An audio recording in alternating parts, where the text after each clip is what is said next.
He's Chris Fagan, and I'm Bill Fagan, and we're here with our special guest, Uncle Marty. We're talking Flyers. Uncle Mart, I was wondering if you'd tell us about how you came to become a Flyers fan back at the time you did. It was a bit of a combination of real culture shock, having spent 4 years in the Marine Corps away from all my brothers and my sister. Coming back home was a shocker per se. Anytime you come back from a war zone and your Marine Corps background to your home, after having been gone for that long and been in that environment, there's a lot of different shocks.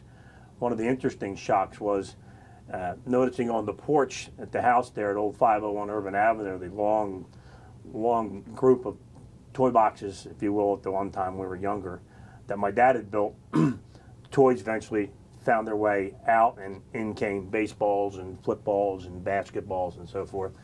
And like I said, it was a bit of a culture shock when I came home in 1974 to see that when you open up the boxes, there no longer was footballs or baseballs or basketballs. It was full of hockey sticks and hockey nets and goalie equipment, and I said, what is all this about? And that was kind of my opening. My last year in the Marine Corps was spent at Virginia Beach, and we had an NCO quarters, if you will, with a center group where the TV and entertainment area was.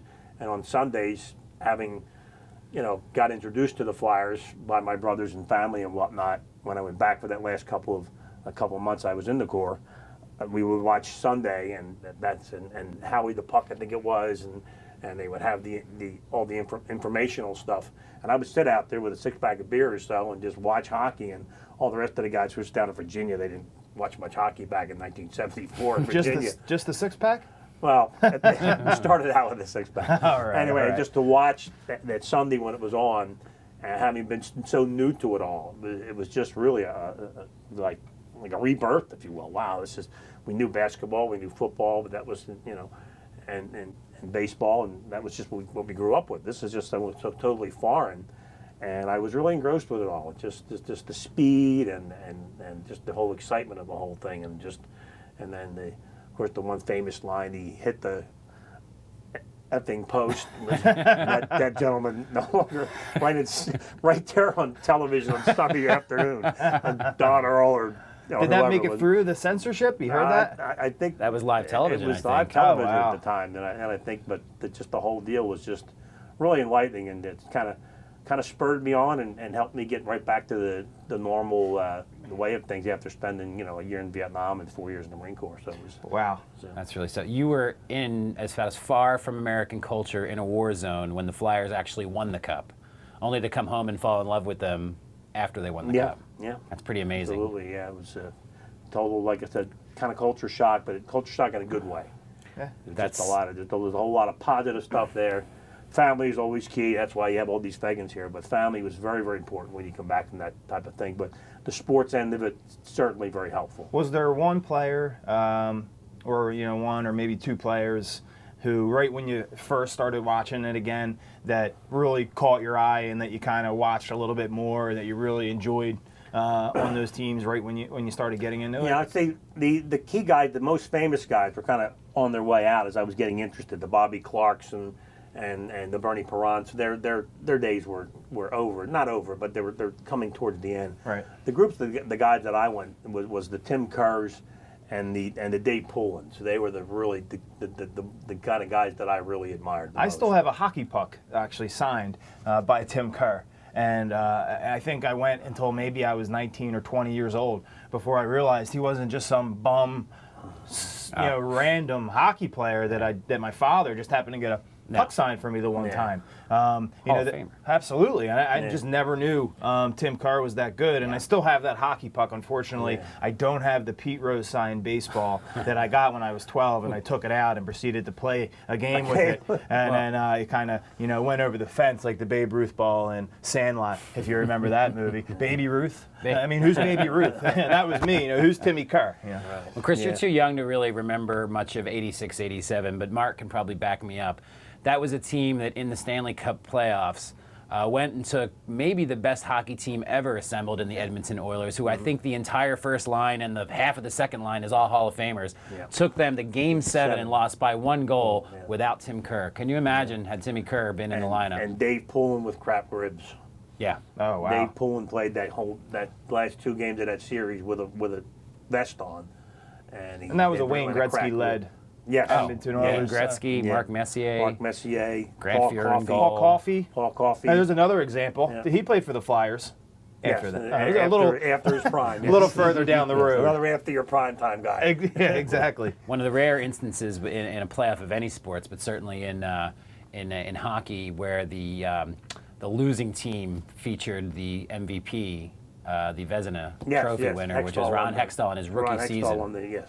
And that's Oh, wow. I never knew that. That's great. Yeah, Hextall won the Vezina for the most valuable player. It was an incredible series. I'll never forget the shot of him getting off the airplane in Philadelphia. He had the trophy in his hand, and it's a big clunky thing. Yeah. And him with this, I mean, the Stanley Cup is probably the most impressive trophy in sports, but the Vezina is really an impressive piece of material. Any trophy where you can actually drink something out of has to be by far and away Fair enough. the most important. But there was Hextall supporting this thing like it took his whole shoulder, and the look on his face next to this trophy. I've never seen anything like it since, where the losing player is the most valuable player. And what was the look? Explain it. I mean, what was it? It was a look of utter devastation on the face of a 22-year-old. Basically, like he could have just chucked the trophy probably and then wouldn't have paid any mind to it. Well, that was the thing. He was carrying it.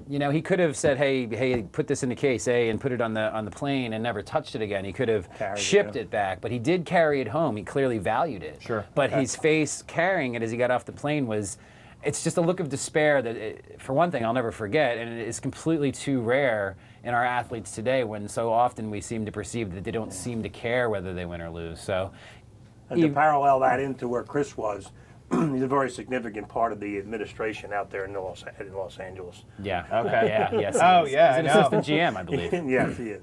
So. Yeah. Now his career was never quite what we would hoped it would have been either. Now, another piece of your story, if you don't mind my prompting you, I understand that one of the bit players on the late '70s teams you actually had the pleasure to work with for a time, didn't you? He was actually on the second Cup team, and probably one of the. His name is on the Stanley Cup 5 times, and probably one of the least known of the hockey greats, in my opinion. He's actually the 3rd member of the Montreal all-time defensive pairings, all time, and his name is on the Stanley Cup 5 times. And I worked with him for quite a long time. He was the captain of the Minnesota North Stars. He coached the Minnesota North Stars, and like I said, his name is on the Stanley Cup 5 times. And what is that name? His name is Ted Harris. Okay. Ted Harris was when Barry Ashby went down, then after the first Cup year, they traded for Ted and brought Ted in from Minnesota to fill that gap. And he played. He's actually in that one video where you see the guy going up into the stands after the fans. That one in I think HBO did the special. Oh, on the Broad Street Bully special? Broad Street Bully special. Okay. There's one sequence where you see a hockey player going up into the fans, and that was Ted Harris. Oh, wow. Because I did see that. That was a great documentary. There was one of the funniest things I ever watched. I'm sitting on a Sunday with my father-in-law watching the game of the week, and John Davidson was calling the plays. And I believe Rod Brindamore was at center ice with another guy, and somebody's stick, I don't remember who the centers were, but the puck dropped, and the stick came up and just cut this guy's nose from one end of his face to the other. And John Davidson, out of a cold, that guy's going to have a face like Teddy Harris, a nose like Teddy Harris. Not the greatest guy to look at. But Ted was just that. He was brought in, and the funny story about that was Ted was brought into the league because of Gordie Howe. Gordie Howe would go into Montreal. He would beat everybody up and score 4 goals. The Gordie Howe hat trick. Yeah, Gordie Howe hat trick, exactly. He would have 2 goals, 2 assists, and beat 2 guys up. Well, Ted was a minor leaguer in the Montreal system, and he was a big guy, and he could bring it. And he was literally brought into the Montreal system to make sure that Gordie Howe didn't do that anymore. And of course, like I said, he was on 4 Stanley Cup teams with the Montreal Canadiens, and he was on the Flyers 75, 70, the latter team there. I mean, I'm sorry, just real quick before I forget to mention anything about it. Isn't it just funny how during the course of normal or stories told about the Flyers, we've already brought up a number of Flyers who have played on this team. Rod Brindamore, there's another guy. Yeah. Went to Carolina, won a cup with our coach, Habu, Peter Laviolette. Can we bring a little bit of that back to Philly, please? Just one. Just one. What would it mean to you to see a cup, Mark, in your lifetime? Well, like I said before, I love the game, okay, and everybody, there's nobody that would deny that it wouldn't be wonderful to see a cup, but I'm a purist of the game. If we never win another one, will I just be disappointed? Yes. Will it be the end of the world? No. There'll be another game the next season, and it'll be a good game, and win, lose, or draw. It's just hockey, and to me, that's part of it. I mean, it's great that it's Philadelphia hockey. But beyond that, it's hockey, and it's just I think that's that's the draw. Sure. Everybody wants to win a cup, everybody wants to win a World Series, but Sure.